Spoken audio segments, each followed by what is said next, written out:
So he ends up in prison, and then they transferred him from Rikers in New York City all the way up to Dannemora, New York, Clinton Correctional Facility. And why did they do that? Because they wanted to use penal coercion tactics, I believe. I've got a document on the 8 penal coercion tactics they use against activists in prison that Amnesty International put in a report. I found that all of those tactics were used against Tupac in prison. Plus, they tortured him. Every time someone visited him, they stuck their gloved finger up at his rectum, saying they were looking for drugs, even though they were the whole visit from his friends was in view of the guards. And so they scrambled his brain in prison, I believe. And they did this for 2 reasons. One, to set up the East Coast versus West Coast rap war between him and Biggie. And the other was to get him to sign the Death Row Records. He was on Interscope at the time, and Death Row kept asking him to sign. And what Tiny Timba said he didn't know why. They kept asking them to sign to Death Row Records. Death Row was even part of Interscope. It didn't really make sense to them.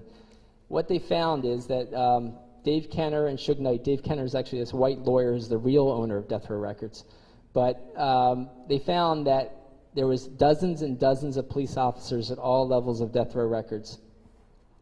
There's a police detective, high-level police detective, was put in charge of the Biggie Smalls murder investigation later. He ended up finding that they were at all levels of Death Row Records. And his superior said that you could call these cops covert agents. All right, those were the superior's words. It was published in a mainstream book, actually.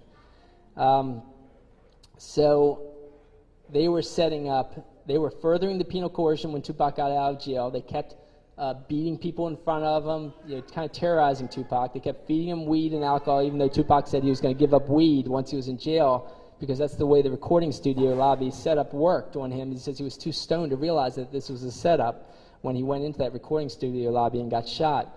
So he was going to give up weed, but they kept loading him with weed and alcohol. They terrorized people in front of him. He came out with his most negative lyrics, right after jail, as you know, as anyone who's heard his stuff after jail. But of course, he still sold huge because he was so popular for all the stuff he had done before that. And he was a brilliant rapper. I mean, he was a brilliant guy. So once he was with Death Row, he had signed a contract for 3 CDs, and then he was done. Now, Death Row, they found also, was trafficking drugs. They were employing Bloods and Crips, who they would instigate fights between, to the point of a Blood killed a Crip at a public concert, and nobody was arrested for it. Witnesses gave reports to cops. No one was arrested. Death Row terrorized basically the whole rap community. They went around the country terrorizing political rap conventions, like the one Tupac had been asked to speak at twice and then was arrested before he could speak sometimes. They did a number of horrible things, but one of their top goals appeared to be to set up Tupac, set up his assassination eventually. Once they, first they had him promote the most negative lyrics and negative ideas, and they also instigated the East Coast West Coast rap war in a huge way too. Tupac was getting away from that. He had started his own record label, Euthanasia Records. He had Sekou Odinga's wife, head of that record company. He was still connected with a lot of his extended family of Black Panthers. And Sekou Odinga, the Bronx Black Panther leader's son, was his backup singer, Yafu Fula. And so we have one police whistleblower telling what was happening at Death Row. We have another whistleblower named Kevin Hackey, who was FBI agent. Actually, he was an undercover FBI agent. Was made to be one of Tupac's 2 bodyguards. Now, we found that he turned on the FBI because at the last second before Las Vegas, a day or two before Las Vegas, where Tupac was assassinated, he told Tupac not to go to Las Vegas. He tried to convince him not to go to Las Vegas.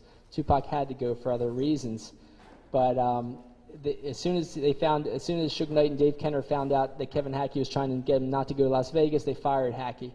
They also, of course, took the guns and cell phones away from the other guards around Tupac. And, of course, in Las Vegas, he was assassinated. And, of course, 13 bullets coming at Tupac, not hitting Suge Knight directly is a sign that there was a purposeful avoidance of Suge Knight in that assassination. But I still think he was the lower man on the totem pole. Dave Kenner was higher up on the totem pole. Another man who was high up on the totem pole was Reggie Wright Jr. Reggie Wright Sr. was head of the Compton, California Gang Police Division. So they were trying to end the Blood Crips gang peace truce inside of death row also. Now, while Tupac was in the hospital dying, the Blood Crips truce was broken. Suge Knight and other death row records people said the Crips killed Tupac, and they also were caught sending guns, shipments of guns to Bloods around the area that were part of the peace truce. A lot of people died. A lot of Bloods and Crips died in that week until activists spread the word that no, the Crips didn't kill Tupac. We don't think the Crips killed Tupac, and it stopped. So the peace truce movement continued.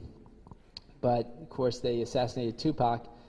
Kevin Hackey ended up saying to the director of Biggie and Tupac that he had documents to prove that the FBI watched Tupac's assassination. They were in the cars of the convoy in Las Vegas when Tupac was assassinated.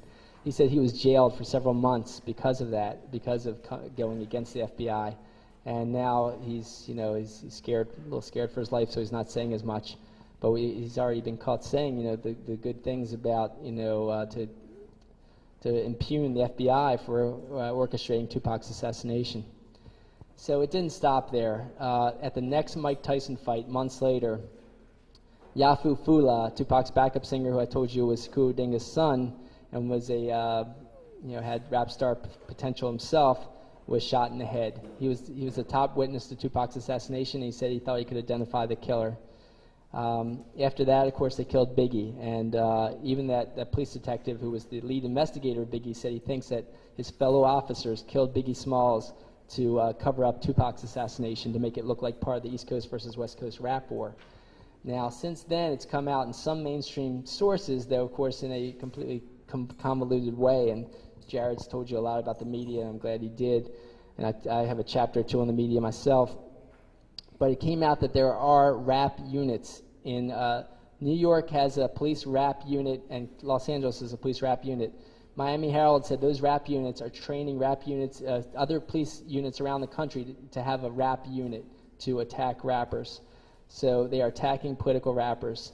I think they're using the harassment arrest strategy, and I show evidence of that. I think they are trying to kill other rappers, show evidence of that. And they have killed other rappers. Run DMC, for example, is their top DJ was Jam Master Jay Mizell. The Baltimore Sun said he had become a social activist before his death, and he was shot in the head. There was a security video camera on him and on in his recording studio when he was killed. The police have not told us anything that was on that camera, once again, just like the recording studio camera in New York. So I think I used up enough time. I've used up too much time, I'll just say one or two other things, guys. This is going on against black activist leaders. It's also going on against people. Like I found that the cops that assassinated Tupac were mostly from the Ramparts Division. That's one of 18 Los Angeles police divisions.